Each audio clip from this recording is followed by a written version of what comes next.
Today we are baking bread, and this is the second time in my life that I'm making bread. So if I can do it, you can do it. To make my life easier, I'm gonna be using the KitchenAid blender.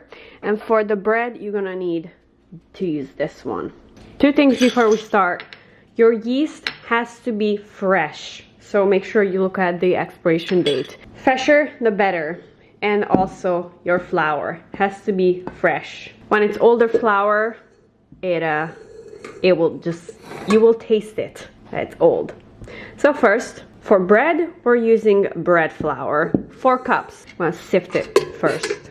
I really like this sifter because on the side it has the handle, so I can just do this and it's super, super quick. We're also gonna add 1 teaspoon salt. Flour is done sifting. I'm just gonna give it a good mix so the salt mixes up evenly. Now I can put this back on KitchenAid. Next, we're gonna grow the yeast. You want lukewarm water.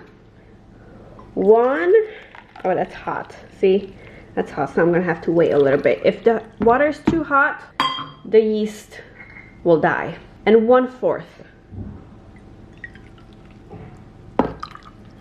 You can also heat it up in the microwave. But make sure it's lukewarm.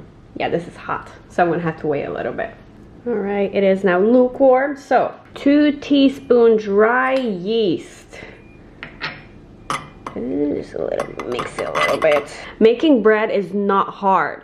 You just have to find a good recipe. And if you're watching this video, that means I uploaded it because it turned out good.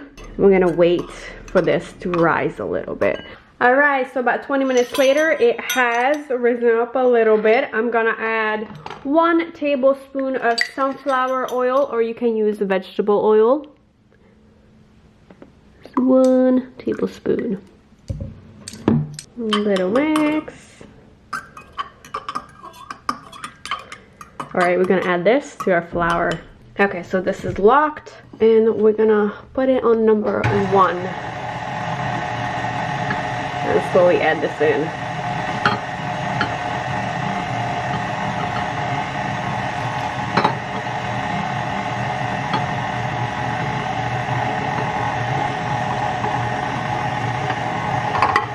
All right, now just have to wait until all of this is combined. I'm gonna put it on.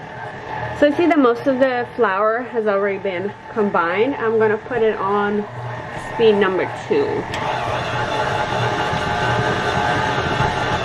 All right, so about 12 minutes later, the dough has come together and we are done with this. A little bit of flour on my surface, and I'm gonna knead the dough a little bit. I am not a professional baker. I'm just kneading as I've seen on videos, just doing like a replica. I'm hoping for the best.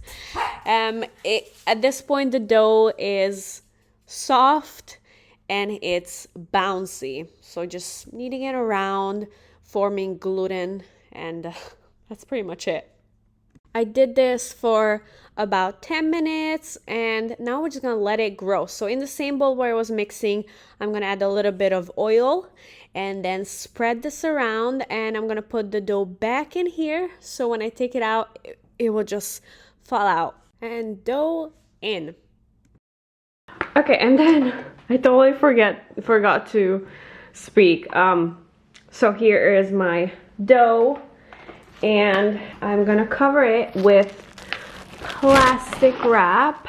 Make sure there's no opening. We're gonna leave this to rise for at least 2 hours. You can do more if you like, but at least 2 hours. And here's a little secret. The warmest place in your kitchen is actually on top of your fridge. Yes, but if there's no space, because there's a cabin, just try to put it as high as you can in your kitchen. That's the warmest place. You don't want to be like a hot place, just warm place. If it's winter time and you're not heating your apartment to like super warm, yeah, then you might need more than 2 hours, but 2 hours should be enough. Okay, so it's been 2 hours. I really wanted to wait for 3 hours, but I'm starving and I want to get this going. Ooh, this kind of looks like pizza dough. Fluffy, look how bigger that got. Yes. Nice. Ooh, so fluffy. Little jiggly too. Excited. All right, we're gonna need a lot of flour. I'm gonna need it one more time and then let it rest for 30 minutes and then it's ready to bake. Ooh, look how nicely this just falls out. It's a little bit oily. Let it fall out on its own. A little bit oily. Just gonna absorb a little. It was my fault. I put a little bit too much. More flour on top. My hands too. And ooh.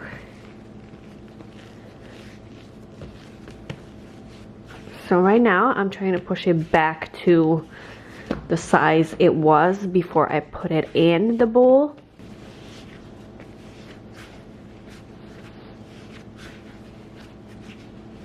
This helps to grow the gluten. Okay, that's about good. A little bit of flour. And I'm gonna let this rest. And I want it to be a little bit flat so it bakes quicker. Just like in about a loaf, bready loaf shape. Yep. That's a good loaf. Now I'm gonna cover it with a kitchen towel and let it rest for 30 minutes. All right, so it's been like 45 minutes.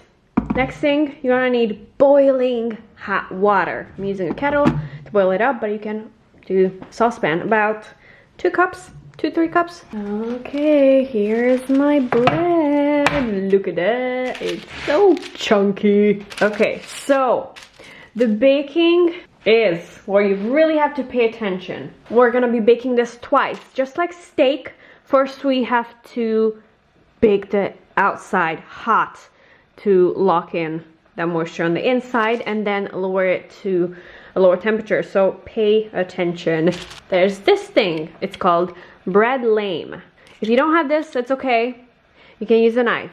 Just make a very slight incision just so that it can grow a little bit. Not too big. It's basically a razor blade. It's a little bit. Alright, so preheat your oven to 425.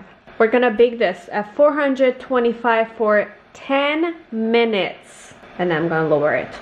You're also gonna need a second pan. In the middle rack, that's where I'm gonna put the bread. On the lower rack, that's where I'm gonna put my second baking sheet filled with the boiling hot water that will create the steam that's gonna make bread. You can also flour a little bit, but that's up to you. Make it look aesthetic, like it came from a bakery. Okay, so I'm gonna have to do this kind of fast. This one on top, 10 minutes, and this one on the bottom. And in here, pouring in the boiling hot water. Okay, there you go. 10 minutes. 10 minutes gone, lowered it to 375 and bake it for 30 minutes, at least 30 minutes until it's golden brown. Maybe 35 or 40, depends on how strong your oven is. I'll keep you updated on how it looks. This is how it looks 10 minutes after the first bake. The bread is done. Now, very important, let it sit for at least 30 minutes. I know it's tempting to cut into it, but I'm gonna let it stand for 30 minutes at least. That will finish the process that's going on inside. Knock on it, on the back. If it's hollow, it's ready. All right, now I just need to cut into it and we'll see. Ooh, we'll see how it is. It's still a little hot.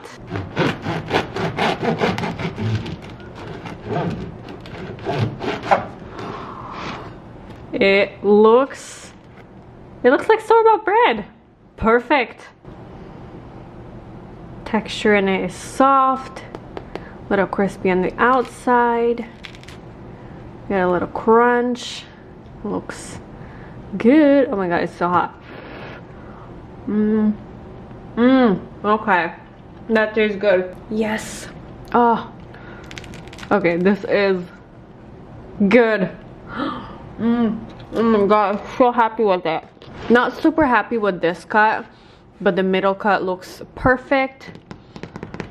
It does sound a little hard on the outside, but it's actually gonna get a little bit softer once it cools down a bit. But the inside looks absolutely perfect. I'm so excited. Now that I have a good recipe for the base, I'm gonna play around with flavors. Gonna add rosemary and maybe some minced garlic into the dough and make it flavorful. So the base worked.